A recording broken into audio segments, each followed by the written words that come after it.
A call came in from an unknown number. Who could it be? Hello? Hello?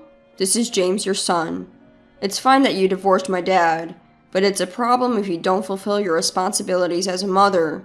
I mean, I'm already a high school student. Can't you stop involving me in the mess between you two? What? What are you talking about, and why are you calling me?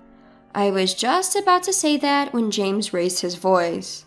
I'm telling you to pay my child support and tuition fee. The root cause of all this is your infidelity. And now you're trying to take money from my dad? You've got some nerve. At his words, I felt anger rising in me and replied to James, Who do you think you're talking to? I have no recollection of having a child. What? Have you gone crazy? Or are you trying to avoid paying by playing dumb? Don't mess with me. James must think I'm messing with him, but I'm surprisingly serious. As I said earlier, James is not my child. About 14 years ago, at that time, I was married to my ex-husband and we were about to reach our 3rd year. Up until then, our relationship as a couple hadn't changed much, and I think we got along fairly well. On our days off, we often went out together. With my ex-husband often being busy with work, he was away on business about half the month. He worked in sales, and I knew he traveled a lot even before we got married, so I didn't feel particularly out of place. But the one thing I felt was unnatural was the issue with children. Before we got married, I had told them that I loved children and I wanted to have one as soon as possible. Of course, we both had our own schedules. Even if I was ready, if he wasn't, it wouldn't work. So I wasn't in a rush and was taking my time. But 3 years into our marriage, he had never once brought up the subject of having children. By the time 3 years had passed, I thought it was strange and brought up the subject. What about having a child? It's been 3 years, and the older we get, the higher the risk of giving birth will be. Yeah, but I'm busy with work right now. When will you not be busy? Huh? You always say that, and it's been dragging on until now. I can't help it if I'm busy with work. If you keep saying that, I'm going to start wondering if it's really about work. What do you mean? I haven't done anything wrong. Huh? There was something odd about this conversation. I didn't suspect him of cheating. I was just trying to convey that if this continued, I would have no choice but to suspect him of infidelity. But for some reason, he seems flustered. He's hiding something. Thinking that, I decided to look into my ex-husband's activities, and I was able to uncover the truth behind his words and actions. His attitude when I confronted him that time, and what he was really doing when he said he was on a business trip. It was too mild to be called an affair. Turns out he was leading a double life. Half the month he spent with me, and half the month with another family. But what shocked me most was that the other woman had a child. That child was James, who had called me earlier. James was 2 years old at the time, still unaware of the world around him. Should I call this a blessing in disguise? Either way, someone will certainly get hurt. So I decided to speak to the other woman in the following days. Perhaps she had heard from my ex-husband. She seemed to recognize me right away. My first impression of her wasn't very pleasant. In a tense atmosphere, I quickly got to the point. I spoke about everything that bothered me, such as whether it was okay for my ex-husband to be leading a double life and who was the child's parent. But the woman began to respond nonchalantly, without changing her complexion or showing any guilt. She firmly stated that she was the mother of James. My ex-husband seemed to be hiding it, but she didn't hesitate to answer, which made me feel a bit overpowered. Finally, I asked her what she planned to do in the future. I won't do anything. I have no intention of quitting my current lifestyle, and I'm fine with it. However, I don't think he intends to have any more children. Why is that? When I reported that I was pregnant with James, he didn't seem very happy. When I asked, he said it was not the right time to have a child. So I think I just happened to get pregnant. Otherwise, I don't think he would have any children. But he told me he loves children. Does this mean he didn't want to have children with you? Then she smiled a little and said, Isn't it strange?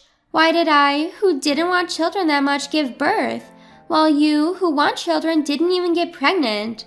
Can you really say that he loves children? Well, I'm sure when he said he loves children, it wasn't a lie, right? Maybe he thought that if he agreed with you about loving children, it would make him more attractive. Maybe he just used it as an excuse to flirt with you. No way. I really wanted to argue back, but I couldn't. Somehow, I felt like my conviction had been shaken. Besides, it seemed that my ex-husband was actually considering the child situation, which didn't appear to be the case before. Considering all this, I began to think that what the mistress was saying might be true. Seeing the woman's confident expression, I couldn't help but feel miserable. A few days later, I filed a divorce petition to the court and conveyed my intention to demand a division of property. He probably heard about me from the mistress. My husband accepted everything without asking me any questions, including our divorce and my claim. In the end, I wondered why this man had married me. That was the only thing I was curious about till the very end. On the day I packed up and left our home, I asked my ex-husband why he married me. I'm not sure. I don't really understand it myself. Oh, I wonder why we got married. We got married without knowing why. We should have never got married in the first place. You're absolutely right. If that had been the case, you wouldn't have a divorce on your record. But there's no helping it. You chose to marry me because you loved me, didn't you, Susan? So, we just made a wrong choice in life. Let's lead a better life from now on. Thank you for everything. Thank you too. I'll pray not to choose someone like you in the next life. And so we got divorced. I became single, and seeking a fresh start, I changed jobs and moved out of my home state. Engaging with everything with a brand new mindset was, I believe, a particularly good experience for me. Once in a while, I would receive administrative messages from my ex-husband, but we never shared updates about our lives. I suppose we weren't interested. He had his life, and I had my new one beginning. However, after about 10 years of no contact, I received an unexpected call from James. I wondered what it could be about, but never expected him to demand for child support and school fees. James is the child born out of an affair between my ex-husband and another woman. Obviously, I have no obligation to pay. I tried to explain this, but James wouldn't listen at all. Don't you feel ashamed as a mother? If so, you shouldn't have had a kid. Hearing such words repeatedly was irritating. However, if I showed my anger, he would probably refuse to listen to me even more. So, I waited for him to calm down a little.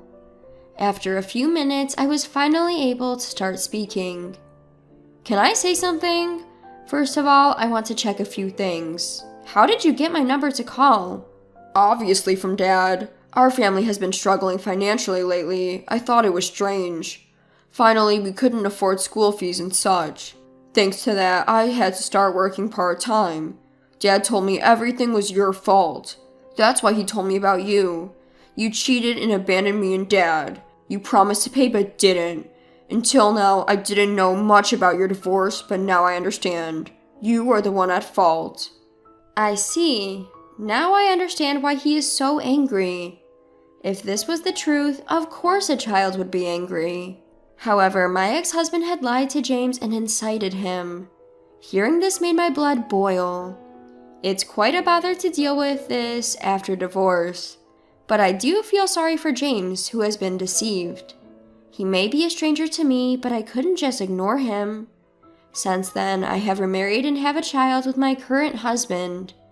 So, as a parent, I thought I should do the minimum for him. I decided to start by telling him the truth. He is 16, old enough for an adult conversation. James, everything I'm about to tell you is the truth. If you want proof, I can even provide a DNA test. Will you listen to me? Uh-huh. I told James that he and I were not parent and child, and that I had divorced his father more than 10 years ago. At first, he refused to believe, but as I continued to reveal the facts, he gradually began to show signs of disturbance. If what you're saying is true, then why did Dad make me call you? James, you mentioned earlier that you've started working part-time. What do you do with the money you earn? Dad keeps it. High school isn't mandatory, so I thought I'd help out if my parents were struggling. Besides, I don't really need a lot of money. You really are a good kid. But haven't you ever wondered? If there's that money, why can't they pay for your school fees? Well, even the cell phone bill is often late. I figure Dad doesn't have any money. Is your dad working? He's working. He goes to the office. I see. I have a bad feeling. Could it be that my ex-husband is dipping into James's money? With that thought, I decided to investigate my ex-husband. James, can you give me about 3 weeks? Huh? Oh, sure, that's fine. And keep the contents from our call today a secret for your dad, okay? Got it. And so I began my investigation of my ex-husband. I hired a private investigator and waited for the results. Some might call me generous for going to such lengths, but I'm doing it all for James. I don't mind if people say I'm crazy for caring so much about someone else's affairs. So what? If a child is about to collapse in front of you, would you ignore it? My answer is no. I don't want to be that kind of person. Besides, I hate my ex-husband more than anything for lying to his son. While harboring my anger towards my ex-husband, I waited for 3 weeks for the PI's report. The results came in. The contents left me in shock.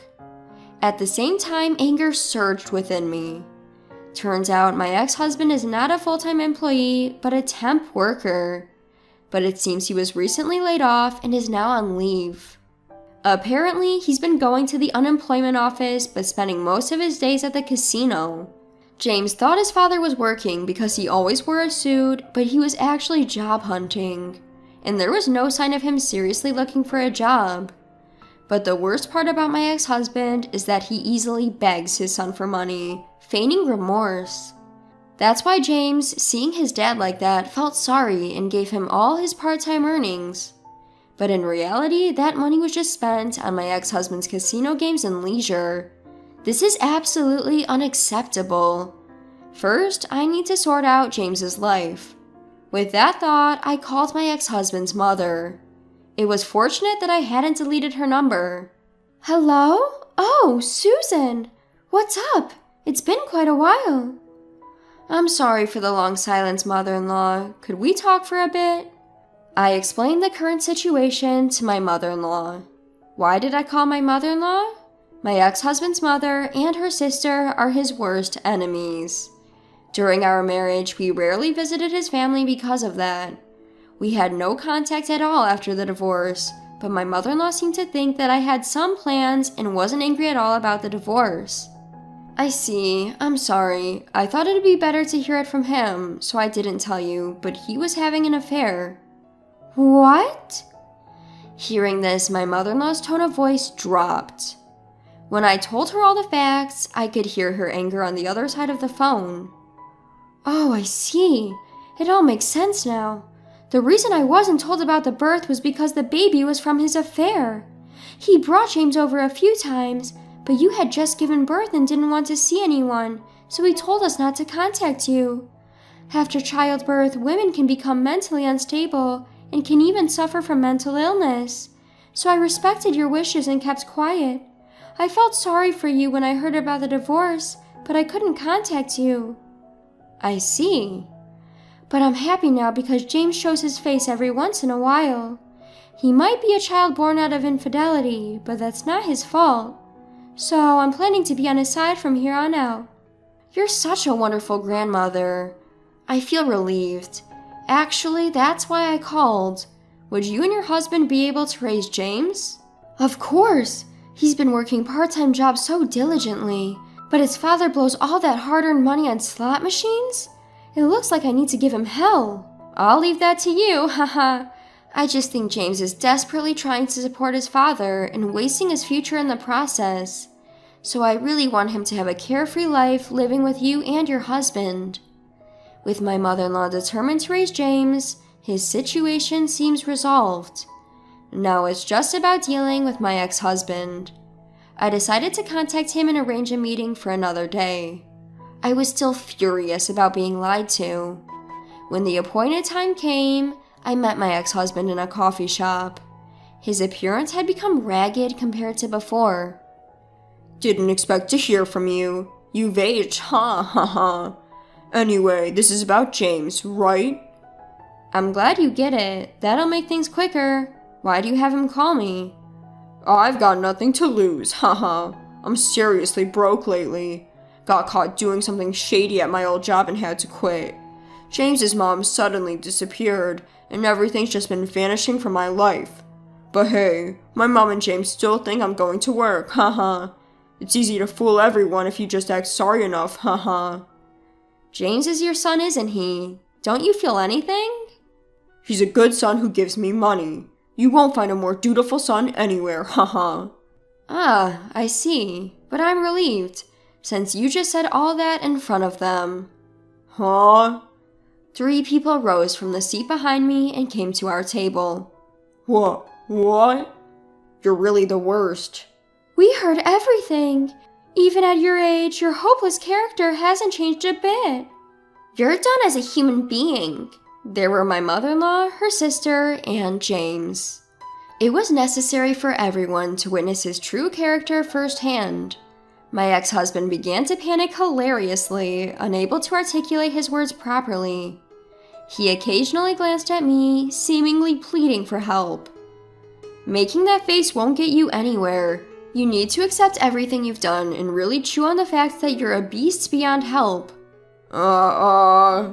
Thus, this chapter came to a close. Since then, my ex-husband has been continually scolded by my mother-in-law, her sister, and my father-in-law, and was forcibly put to work. His job is manual labor, a recommendation from my father-in-law, who said it would help reform his character. Moreover, his salary is deducted as child support, a condition my father-in-law apparently arranged with the company. The money goes to my in-laws, who use it for James's tuition and various school expenses. Meanwhile, James is living with my in-laws. He's completely disgusted with his biological father and has been treating his grandparents kindly. He's such a sweet boy, through and through. Whether the actions I took were right or not, I still don't know. But surely, things are better than before for them. From the bottom of my heart, I wish for James to find happiness. Just as my mother-in-law stated, there are no sins in a child.